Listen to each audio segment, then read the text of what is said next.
Hello and welcome to the channel. So hopefully आप लोग बहुत अच्छे हैं और आज का टॉपिक पढ़ने के लिए तैयार हैं। आज का जो टॉपिक है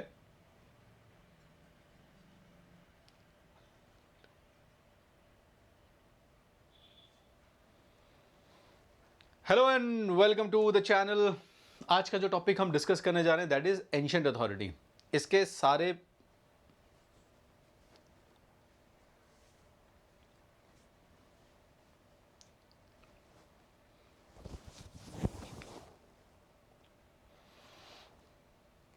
hello everyone, welcome to the channel.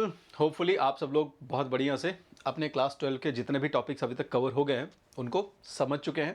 आज का टॉपिक समझने के लिए भी तैयार हैं। कहीं पर कोई डाउट इसके पहले अगर है तो जैसा मैं हमेशा कहता हूँ उनको बताइए, उनके ऊपर हम चर्चा करेंगे, डिस्कशन करेंगे, उनको रिजॉल्व करेंगे। तो आज का जो टॉपिक है एंशिएंट अथॉरिटी बहुत इंटरेस्टिंग टॉपिक है। क्यों?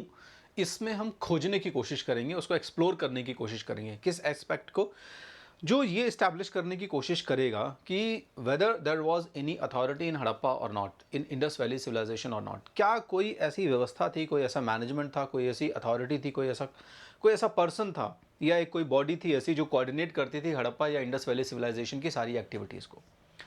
तो हम किस कंक्लूजन पर पहुंचते हैं वो वीडियो के एंड में आपको समझ में आ जाएगा कि ऐसी कोई अथॉरिटी थी या नहीं थी।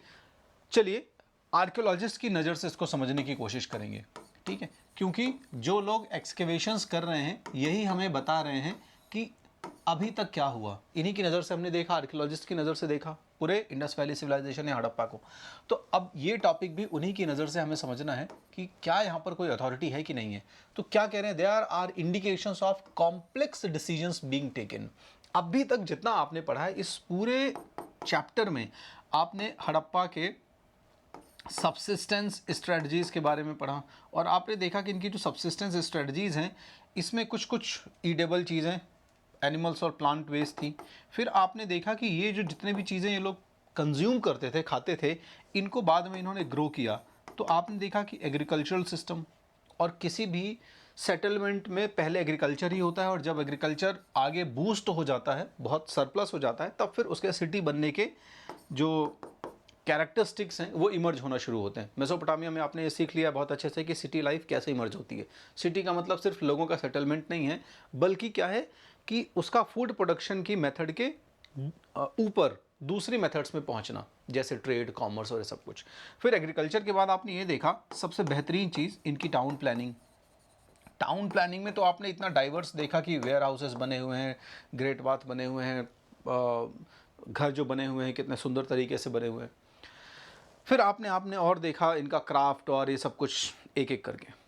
वेट्स, लास्ट जो अभी हमने लेक्चर पढ़ा उसमें सील्स के बारे में पढ़ा, स्क्रिप्ट्स के बारे में पढ़ा और इसी में वेट सिस्टम के बारे में पढ़ा। और मैंने आपको बताया था कि हड़प्पन्स का जो वेट सिस्टम था इसमें वो बाइनरी मेथड का या बाइनरी सिस्टम का इस्तेमाल करते थे अपने वेट्स को फ्रेम करने के लिए। ये सब चीज़ें क्या हैं? These are not easy things. ये यूनिफॉर्मिटी जो आप देख रहे हो ना, और इतने बड़े लेवल पर ये जो डिसीजंस लिए जा रहे हैं, ये डिसीजंस इम्प्लीमेंट किए जा रहे हैं और लिए जा रहे हैं, ये आसान नहीं है। We have seen that complex decisions being taken and implemented.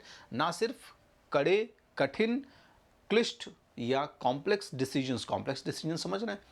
इतने बड़े टाउन को प्लान करना और उसके बाद उस प्लान को एज इट इज़ इम्प्लीमेंट करना, it needs vast and bulk coordination. इतना आसान नहीं है इतने बड़े लेवल पर इस प्लानिंग को इम्प्लीमेंट कर लेना।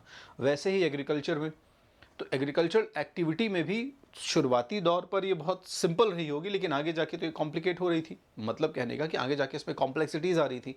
तो ये सारी चीज़ें आसान नहीं थी, इन सब को कोई एक इंसान नहीं कर सकता था। इतनी बड़ी सोसाइटी करती थी तो उसको कोऑर्डिनेट करने वाला कोई ना कोई तो है। मेसोपोटामिया में तो हमें बहुत आसानी से क्लियर हो गया था कि वहाँ राजा होते थे या टेम्पल के कुछ लोग होते थे, लेकिन यहाँ पर क्लियर नहीं हो पा रहा है। आज इसी को समझने की कोशिश करते हैं। For instance the extraordinary uniformity of Harappan artefacts, ये आपको मैंने इसीलिए पहले ही बता दिया, ठीक है, कि इतने बड़े लेवल पर हमें बर्तन देखने को मिल रहे हैं। अब वो जो पॉट्स देखने को मिल रहे हैं, बर्तन देखने को मिल रहे हैं, जैसे आपको ओमान में पॉट मिला, पॉटरी देखने को मिली, बर्तन देखने को मिला, है ना। अब ओमानी लोगों को वो ब्लैक क्ले वाली जो पॉट चाहिए थी उस पॉट को वहाँ तक भेजना है, उनकी वो रिक्वायरमेंट है, यहाँ कहाँ बनेगी, फिर भेजेंगे कैसे, इसके लिए कुछ ना कुछ तो ट्रेड के दौरान कोऑर्डिनेशन हुआ होगा, फिर मैन्युफैक्चरिंग के दौरान, प्रोडक्शन के दौरान कोऑर्डिनेशन हुआ होगा। तो बड़े लेवल पर डिस्टिंक्ट पॉटरीज, चाहे वो नॉर्मल क्ले या टेराकोटा की पॉटरी रही हूँ, चाहे वो मेटल की पॉटरीज रही हूँ, तो ये सब कुछ। फिर हमने देखा क्या, हमने सील्स देखा, वेट्स देखा, ब्रिक्स देखा। ब्रिक्स में भी अभी आपने देखा टाउन प्लानिंग में जब हम पढ़ रहे थे कि ब्रिक्स जितनी भी बनी हुई हैं उनमें से मैक्सिमम ब्रिक जो है वो मैक्सिमम क्या 90% जो ब्रिक्स इस्तेमाल की हैं वो बेक की हुई हैं। सन ड्राइड ईंटें कम ही इस्तेमाल की गई और उन ईंटों का बाकायदा जो रेशियो है 4:2:1 का, वो एक्यूरेट रेशियो है। पूरे हड़प्पन सिविलाइजेशन में, इंडस वैली सिविलाइजेशन में हमें यूनिफॉर्मिटी देखने को मिलती है ब्रिक्स के यूज़ में। ऑलराइट, इसके अलावा बाकी क्राफ्ट वगैरह सब कुछ तो हो ही गया। तो इतने बड़े लेवल पर कोऑर्डिनेशन ही तो हुआ होगा। ओके मतलब जरूरी है कि जैसे अब ईंट की बात कर रहे हैं तो notably bricks though obviously not produced in any single centre were of a uniform ratio throughout the region from Jammu to Gujarat. North से लेके, नॉर्थ में जम्मू जो कि नॉर्दर्न एक्सट्रीम पॉइंट था, जम्मू में एक जगह है मांडा जो कि इंडस वैली सिविलाइजेशन का नॉर्दर्न एक्सट्रीम पॉइंट है। और फिर इधर गुजरात की तरफ आ जाइए, सदर्न पोर्शन की तरफ की बात कर रहे हैं एक तरीके से, ठीक है, लोथल और ये सब की साइड्स। तो आप नॉर्थ से लेके साउथ की तरफ आ रहे हो, वहाँ आप सब जगह यूनिफॉर्म रेशियो ही आपको मिल रहा है ईंटों का। तो ये बिना कोऑर्डिनेशन के पॉसिबल था क्या? We have also seen that settlements were strategically set up in specific location for various reasons. आपने वो पढ़ा स्ट्रेटजी फॉर क्राफ्ट प्रोडक्शन, उसमें ये पढ़ा है कि बहुत सारी साइट्स विलिंगली, जानबूझ के, डेलिबरेटली वहाँ पर लोकेट की गई, सेटल्ड की गई या फ्लरिश की गई जहाँ पर वो मिनरल्स अवेलेबल हुआ करते थे। तो बहुत सारा सेटलमेंट जो है, उस सेटलमेंट को भी स्ट्रेटजिकली प्लान किया गया है, चाहे वो मिनरल के बेसिस पर हो, चाहे वो वाटर की अवेलेबिलिटी के बेसिस पर हो, मतलब यहाँ से ट्रेड ईजिली हो जाएगा। तो ये सब कुछ अगर प्लान किया गया है तो ये कुछ ना कुछ रीज़न रहे होंगे। इसके अलावा labour was mobilise for making bricks and the construction of massive wall and platform. Mohenjodaro वाला जब हम टॉपिक पढ़ रहे थे उसमें आपने देखा था, ठीक है, कि कितने ह्यूज अमाउंट में लेबर वर्क को मोबिलाइज किया गया था, ठीक है। Who organise these activities? तो ये बड़े लेवल पर कोऑर्डिनेशन कौन कर रहा था? Now palaces and kings. अब आर्कियोलॉजिस्ट यहाँ से खोजना शुरू करते हैं। So if we look for a centre of power और for depictions of people in power, archaeological records provide no immediate answer. तो एक तरीके से आर्कियोलॉजिस्ट यहाँ पे सरेंडर करते हैं अपने आप को और वो कहते हैं कि अगर हम ये देखें कि कोई सेंटर ऑफ पावर था हड़प्पा में या फिर कोई ऐसा व्यक्ति था, ठीक, जो पावर में रहा हो, तो हमें कोई इमीडिएट आंसर नहीं मिलता है। इट मीन्स टू से कि we have indication of people, certain people who resemble like authority, ठीक है, who seems कि इन्होंने ऑथराइज किया होगा, इन्होंने इसको कोऑर्डिनेट किया होगा, इन्होंने इसको लीड किया होगा, इन्होंने इसको गाइड किया होगा, जैसे क्या कहते हैं। लेकिन इमीडिएट कोई ऐसी रेमेडी नहीं मिलती। रेमेडी का मतलब है कि हम श्योर नहीं हो जाते। जैसे मोहनजोदाड़ो में आपको क्या मिल रहा है, एक तरीके से पैलेस ही है मोहनजोदाड़ो को। इन्होंने पैलेस क्यों कहा? वो इतना बड़ा सा पूरा स्ट्रक्चर देखने को मिला है, मैसिव प्लेटफॉर्म पर बना हुआ वो एक, जिसे आप सिटाडेल कह रहे थे, वो स्ट्रक्चर है ना। वहीं पर और एक्सकेवेशंस के दौरान आपको एक स्टैचू मिली जो कुछ इस तरीके से दिखती है, जैसे प्रीस्ट किंग कहा गया, जो देखने में ऐसा लग रहा है कि कोई रॉयल पर्सन है, उसने बाजूबंद पहने हुए हैं इस तरीके से, है ना, और माथे पे भी कुछ ज्वेलरी पहनी हुई है ना, ऐसा बढ़िया सा कुछ ऐसा सुंदर सा शॉल जैसा लपेटा हुआ है, बियर्ड्स वगैरह है ना, ये दाढ़ी वाड़ी रखे हुए हैं महाराज। अब ये देखने में तो ऐसे लग रहे हैं कुछ अथॉरिटी टाइप। अब ये प्रीस्ट किंग क्यों कह रहे हैं लोग? प्रीस्ट किंग ही क्यों कह रहे हैं? क्योंकि जब मेसोपोटामिया की बात आ रही थी तो मेसोपोटामिया में क्या हो रहा था कि इमीडिएट आंसर मिल जाता था कि कोई व्यवस्था थी, कोई सेंटर ऑफ पावर था कि नहीं था। और मेसोपोटामिया में ज़्यादातर जो सेंटर ऑफ पावर रहे हैं वो सेंटर ऑफ पावर प्रीस्ट लोग रहे हैं, क्योंकि वहाँ पर मैक्सिमम जो बिल्डिंग्स या सिटीज़ डेवलप हुई हैं वो सिटीज़ जो हैं वो प्रीस्ट्स या टेम्पल्स के इर्द गिर्द डेवलप हुई, टेम्पल के इर्द गिर्द डेवलप हुई हैं। इसलिए जितने भी आर्कियोलॉजिस्ट यहाँ पर हैं वो उनको एक्सपीरियंस है मेसोपोटामिया में एक्सकेवेशंस करने का। ऑलराइट। तो चूंकि ये लोग ये प्रीस्ट किंग से फैमिलियर थे मेसोपोटामियन रीजन के, इसलिए यहाँ पर भी सेम वही लॉजिक अप्लाई करने की कोशिश कर रहे हैं। अब वो लॉजिक अप्लाई करना आसान हो सकता है, सिर्फ अप्लाई करना, लेकिन उसको वेरीफाई करना, ठीक है, उसकी ऑथेंटिसिटी को जज करना ये आसान नहीं है, क्योंकि ऑथेंटिसिटी को जज करने के लिए आपको एविडेंसेस चाहिए, है ना। आप कहे तो दो कि ऐसा कुछ होगा, लेकिन उसको सपोर्ट करने वाले एविडेंसेस तो थे नहीं। तो प्रीस्ट किंग मिला, सिटाडेल मिला, लेकिन ऐसी कोई चीज़ मिली नहीं है, कोई ऐसा डॉक्यूमेंट नहीं मिल रहा जो ये प्रूव कर रहा हो कि डिसीजन लिया जा रहा है। क्योंकि स्टैचू तो और बहुत सारी मिली, स्टैचू तो फीमेल स्टैचूज भी मिली हैं। स्टैचू में एक ऐसे लेडी की स्टैचू मिली है जिसको मदर गॉडेस कहा जा रहा है, बहुत सारी ज्वेलरी वगैरह पहनी हुई है, तो क्या वो क्वीन थी? ये सिंपली डिपिक्शंस हैं, सिंपली एक एजम्पशन है एक तरीके का। मतलब हमारे पास कोई भी ऐसा रिटन रिकॉर्ड नहीं है जिस रिटन रिकॉर्ड से हम ये समझ सकें कि यार क्या वो एक रूलर था, कोई एक पर्सन था। ठीक है, चलो, मतलब राजा और राजा का महल तो मिल गया, लेकिन राजा ने राज्य किया इसका कोई एविडेंस नहीं मिल रहा, इसका कोई ऐसा उसका जारी किया हो कोई ऐसा ऑर्डर डिक्री, ये हमें नहीं मिला। उसने किया भी होगा तो अनफॉर्चुनेटली हम हड़प्पा की स्क्रिप्ट अभी तक डिकोड कर नहीं पाए। एक बार अगर ये डिकोड हो जाए हड़प्पा की स्क्रिप्ट, तो पता चल जाए कि यही महाराज थे, ठीक है, या ये महाराज नहीं थे, कोई और महाराज थे, वो सब कंफर्म हो जाएगा। But as we'll see the ritual practices of the Harappan civilization were not well understood yet। ठीक है, तो यहीं पर आर्कियोलॉजिस्ट हाथ खड़े कर रहे हैं कि यार हमने देखा, सिटाडेल देख लिया, हमने प्रीस्ट किंग की ये सब मूर्तियाँ स्टैचूज देख ली, लेकिन हम हड़प्पा की जो रिचुअल प्रैक्टिसेस हैं उनके बारे में 100% कन्फर्म तो है नहीं, उनको बहुत अच्छे से समझ पा नहीं रहे हैं। और इसलिए हमें ये नहीं पता कि वहाँ पर ये जो डिसीजंस लिए जाते थे, वहाँ पर ये जो रिचुअलिस्टिक प्रैक्टिसेस की जाती थी, वो किसी पॉलिटिकल पावर के द्वारा की जाती थी, वहाँ पर कोई ऐसा पर्सन होता था जो इन सारी प्रैक्टिसेस को कोऑर्डिनेट करता था, अदरवाइज कोई एक कमेटी होती थी। We are not sure about it. Some archaeologist are of the opinion, कुछ आर्कियोलॉजिस्ट फिर आगे अपना दिमाग लगा के क्या बताने की कोशिश कर रहे हैं, that Harappan society had no rulers. तो ऑब्वियस सी बात है, जब किसी एक पर्सन के निशान रूल करने के नहीं मिल रहे हैं, तो फिर दूसरा लॉजिक लगाने की कोशिश कर रहे हैं कि माइट भी ये एक रिपब्लिक टाइप का हो सकता है जहां ग्रुप ऑफ पीपल रूल कर रहे हों, यानी कि यहां पर कोई रूलर्स नहीं थे। Okay, and everybody enjoyed equal status. Alright, लेकिन ऐसे कैसे हो सकता है? Equal status is fine, but when it comes to coordinating activities, आपने मेसोपोटामिया देखो, रिलेट करते रहा करो तो बहुत आसान हो जाएगा समझना। मेसोपोटामिया में क्या पढ़ा था कि जब वास्ट लेवल पर एक्टिविटीज़ होंगी, ट्रेड होगा, कॉमर्स होगा, तो कुछ लोग कमांड देने वाले और कुछ कमांड को ओबे करने वाले लोग मिलेंगे ही मिलेंगे।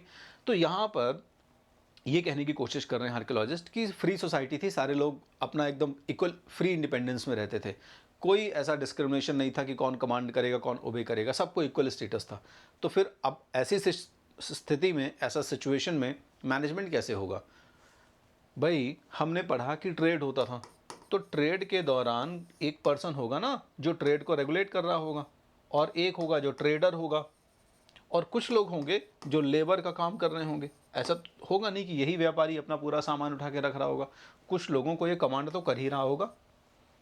तो ये उतना एक्सेप्टेबल नहीं, इसीलिए अदर्स फील, कुछ लोगों को क्या लगता है, कुछ आर्कियोलॉजिस्ट को लगता है there was no single ruler. इनका कहना है कि कोई एक अथॉरिटी नहीं थी, but several, that Mohenjodaro had a separate ruler, Harappa another, and so forth. मतलब हर सिटी का अपना एक रूलर हुआ करता था, और उस पर्टिकुलर सिटी के लेवल तक उसका ज्यूरिसडिक्शन होता था, और इस तरीके से वो लोग सिटी वाइज अपने आप या अपने ज्यूरिसडिक्शन को चलाते थे और अपना मैनेजमेंट जो है वो करते रहते थे। मोहनजोदाड़ो का अपना हो गया, हड़प्पा का हो गया, लोथल का हो गया, कालीबंगा का हो गया, ढोलावीरा का हो गया, सुरकोटदा का हो गया, चन्हुदड़ो का हो गया। इस तरीके से जितनी भी साइट्स थी, इन सारी साइट्स के अपने अपने रूलर रहे होंगे।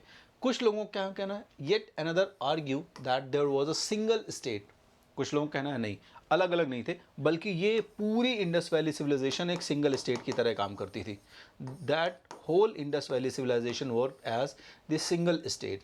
Alright, given the similarity in artefacts. और ऐसा क्यों, ये लोग क्यों कह रहे हैं ऐसा? इनको अपनी बात को थोड़ा सा वजन देने के लिए ये आर्गुमेंट मिलता है कि हम हर चीज़ में सिमिलैरिटी देख रहे हैं। हर चीज़ में सिमिलैरिटी देख रहे हैं। तो जब हम हर चीज़ में सिमिलैरिटी देख रहे हैं, इट सिंपली मीन्स कि जो कोऑर्डिनेशन या मैनेजमेंट हुआ होगा, जो पर्सन रहा होगा या जो अथॉरिटी रही होगी, वो एक रही होगी। अदरवाइज थोड़ी डाइवर्सिटीज़ देखने को मिलती ना। पूरे हड़प्पा में एक ही टाइप का वेट एंड मेजरमेंट सिस्टम देखने को मिला हमें। पूरे हड़प्पा में हमें एक टाइप की ब्रिक्स देखने को मिल रही हैं। पूरे हड़प्पा की जो पॉटरी है उसमें बहुत कम वेरिएशंस हैं। ऐसा नहीं है कि वेरिएशंस नहीं है, लेकिन लगभग लगभग सिमिलैरिटीज़ हैं। ठीक है, पूरे हड़प्पा में जो टाउन प्लानिंग है, इस टाउन प्लानिंग में भी हमको सिमिलैरिटी देखने को मिलती है। ट्रेड एंड कॉमर्स में सिमिलैरिटीज़ देखने को मिलती है। सील्स जो है उनके बनने के तरीक़ों में सिमिलैरिटी देखने को मिलती है। पूरे हड़प्पा की जो स्क्रिप्ट है, उस स्क्रिप्ट में एक ही चीज़ है। एक ही चीज़ का मतलब है कि एक ही तरह की स्क्रिप्ट रही होगी, तभी तो हम पढ़ नहीं पा रहे हैं। अदरवाइज़ अगर हो सकता है अलग अलग साइट्स की वेरी कर रही होती, किसी साइट की ऐसी स्क्रिप्ट होती जो मेसोपोटामियंस के नज़दीक होती, तो हम कुछ पढ़ चुके होते और शायद फिर उससे थोड़ा बहुत रिलेट करके बाकी साइट्स को भी पढ़ पाते। तो सिमिलैरिटीज़ आर्टिफैक्ट्स में हमें खूब सारी मिल रही। Alright, the evidence for plant settlement, standardised ratio, ये सब कुछ जो अभी मैंने बात किया वो सारी चीज़ यहाँ पे लिखा हुआ है। तो कुल मिला के ये सब चीज़ें क्या शो कर रही हैं? ये चीज़ें शो कर रही हैं कि यार कोई ना कोई ऐसा अथॉरिटी रहा होगा। बिना अथॉरिटी के it is not easy to implement such complex decisions. Alright, भाई पता ही नहीं था, है ना।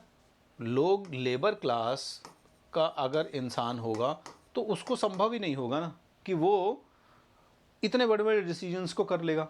और इस सोसाइटी को देख के हमें लग रहा है कि कुछ लोग थे जो क्या करते थे, कमांडिंग करते थे, और कुछ लोग थे जो सिर्फ इम्प्लीमेंट करते थे, ओबे करते थे। तो इतने कॉम्प्लेक्स डिसीजंस को इम्प्लीमेंट करना इट वाज नॉट पॉसिबल। तो कुल मिला के जो कुछ भी रहा हो, चाहे सिंगल स्टेट रहा हो, सिंगल स्टेट में कुछ ऐसे रूलर्स रहे होंगे और कुछ कम्युनिटी के लोग छोटी छोटी कम्युनिटी में डिवाइडेड होंगे, या फिर उनका एडमिनिस्ट्रेशन का एक सिस्टम रहा होगा जो कि एक स्ट्रेटा में या लेयर्स में डिवाइड होगा। जैसे आज के डेट में है ना कि सेंट्रल गवर्नमेंट हो गया, उसके बाद फिर वो लेयर्स में डिवाइडेड है ना। स्टेट ऑर्गेनाइजेशन या स्टेट एडमिनिस्ट्रेशन है, फिर अर्बन एडमिनिस्ट्रेशन है, फिर विलेज एडमिनिस्ट्रेशन है।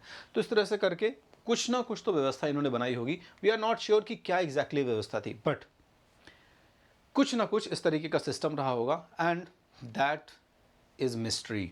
तो अभी भी हमारे हर टॉपिक का एंड जैसे होता है वैसे ही होगा इस टॉपिक का भी एंड, कि हड़प्पा की अथॉरिटी भी क्या है, मिस्ट्री है हमारे लिए। शायद कभी आगे जाके हम स्क्रिप्ट को डिकोड कर पाएँ और हमें ये मिस्ट्री जो है वो रिजॉल्व होकर हमारे सामने एक नए इतिहास को लेकर आए और हमें पता चले ये इन्फॉर्मेशन। चलिए, तो ये टॉपिक कंप्लीट होता है। नए टॉपिक को लेके जल्दी से अगले वीडियो में मिलते हैं। Thank you.